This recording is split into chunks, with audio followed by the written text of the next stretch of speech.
RHOC, Tamra judge contacts attorneys for harassment.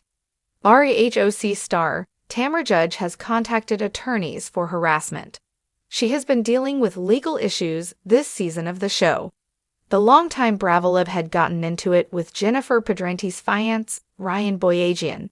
He sent her a cease and desist, but now, what is this harassment issue? And does it involve Ryan or another situation? Keep reading for more details. Tamra judge contacts attorneys for harassment. Since she joined RHOC in Season 3, Tamra judge never had a problem speaking her mind. At times, it was warranted and could be comical. Other times, it was harsh and cruel, making her look like a bully. She was fired from the series after Season 14, but welcomed back for Season 17. That was a hit-or-miss idea for viewers, as she was calling her co-stars out left and right, but it was no longer entertaining. This time around, she was mean, and it was just unwarranted. More so, Tamra never wanted to take accountability for her behavior, and then she started therapy. She began after a bad Season 18, which she blamed on editing. Tamra revealed she was taking the leap into therapy during Part 1 of the reunion and then shared she was on the spectrum. She soon caught backlash for that, as viewers felt she was using that as an excuse for bad behavior. Though she apologized soon after, it may not have been enough. Now, Tamra is contacting attorneys, and this time, it has nothing to do with her co-stars or any fellow Bravolibs. According to Mo, Tamra judge is looking into suing Bravo Babe, real name Christina Huber, who is a digital creator. She is alleging that Christina has been harassing me for weeks. More so, Christina claimed that Tamra held a leadership role for a big Bravo TV news outlet, which the OC star maintains is a blatant lie. She also shared a very strong message on her social media to Christina, letting her know of her plan. Changing her tune? Christina Huber has since deleted her post about Tamra judge.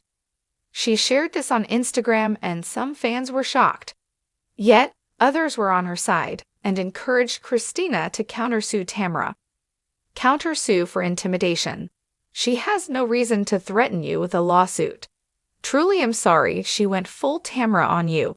Tamra is always gonna Tamra. Girl, you didn't do anything wrong for her to threaten you in a lawsuit. Tamra needs to stop her shenanigans. We are Team Bravo Babe. It is unclear if Tamra will continue to seek legal counsel or just drop the whole situation. Christina is trying to make it right, but that does not always work for the hottest housewife in Orange County. Tamra judge had always been a fighter, whether it was in the boxing ring, across a dinner table, or during a reunion special of The Real Housewives of Orange County. She was no stranger to conflict. But this time, the battle had spilled out of the show's glittering confines and into her personal life, leaving her no choice but to call in the professionals. It began with the whispers. Social media comments, emails, even handwritten notes slipped into her fitness studio, Cut Fitness, before it had closed.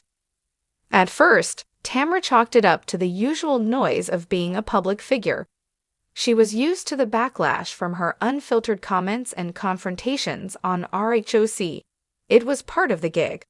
But these weren't ordinary jabs about her personality or her relationships. They were personal, invasive, and relentless. The messages criticized everything from her parenting to her past health battles, and some went as far as to make veiled threats. Tamra, known for her thick skin, couldn't shake the growing unease.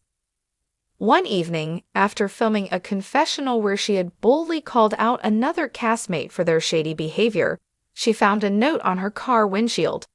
It read, "You think you're untouchable? Think again." The note was scrawled in uneven handwriting, and it was enough to make her pause. The reality TV world thrived on drama, but this felt different.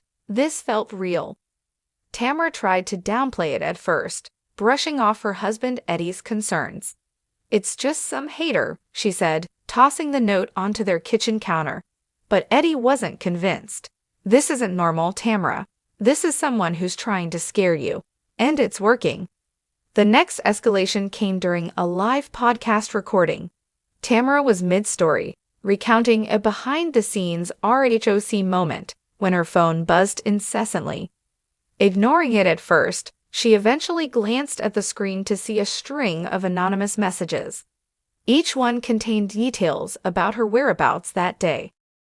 "Nice dress today at the coffee shop," one read. Another said, "Your laugh is louder in person." Tamra's stomach dropped. She hadn't posted about her coffee run, nor had she noticed anyone familiar there. Whoever this was, they were watching her in real time. The podcast audience didn't notice her shift in demeanor, but Tamra's co-hosts did. After the recording, they huddled around her phone, each one offering their version of a solution. "Change your number," one said. "Go to the police," another urged. But Tamra, ever the self-reliant fighter, decided she needed to assess the situation before making a move. She started documenting everything. Each message, note, and email was saved in a folder she titled Harassment Evidence. When a new account on Instagram began sending her cryptic messages about her kids, it was the final straw. Tamra wasn't just a reality TV star, she was a mother, and this crossed a line she refused to tolerate. That's when she reached out to a legal team. A friend recommended a well-regarded attorney who specialized in cases involving public figures and harassment. Tamra's first meeting with them was a mix of vulnerability and determination. Sitting in their sleek office, she laid out the evidence she'd collected, recounting each instance with precision. "This isn't just trolling," the lead attorney said after reviewing the documents. "This is targeted harassment. And whoever is behind it isn't just trying to intimidate you, they're trying to unsettle your entire life." They filed a formal report with local law enforcement and sent cease and desist letters to the accounts they could trace. They also worked with social media platforms to have the abusive accounts flagged and removed. But the nature of the internet made it like a game of whack-a-mole. New accounts would pop up as fast as the old ones were taken down. Tamra's legal team advised her to be cautious, but not to let fear control her life. For someone as strong-willed as Tamra, that advice was easier said than done. She doubled down on security measures at home, installed cameras, and hired a private investigator to look into the most concerning messages. Meanwhile, the news of her legal battle began to leak. RHOC fans, ever invested in the lives of their favorite housewives, rallied around her. Social media hashtags like #StandWithTamra began trending, and messages of support flooded her accounts. But with the support came speculation. Some accused her of using the situation for publicity, while others pointed fingers at castmates or former friends as potential culprits. Tamra addressed the situation during an episode of RHOC, sitting down with Shannon Beador and Heather Dubrow over wine. "It's one thing to fight with you ladies on the show," she said, her voice cracking slightly. "But this is my real life, my family, and I'm not going to let anyone scare me into silence." The storyline unfolded over the season, with Tamra's legal battles becoming a major arc. Cameras followed her to meetings with her attorneys, to court filings, and even to a dramatic moment when the private investigator uncovered a significant lead. The suspect wasn't a stranger at all, but someone loosely connected to that RHOC social circle.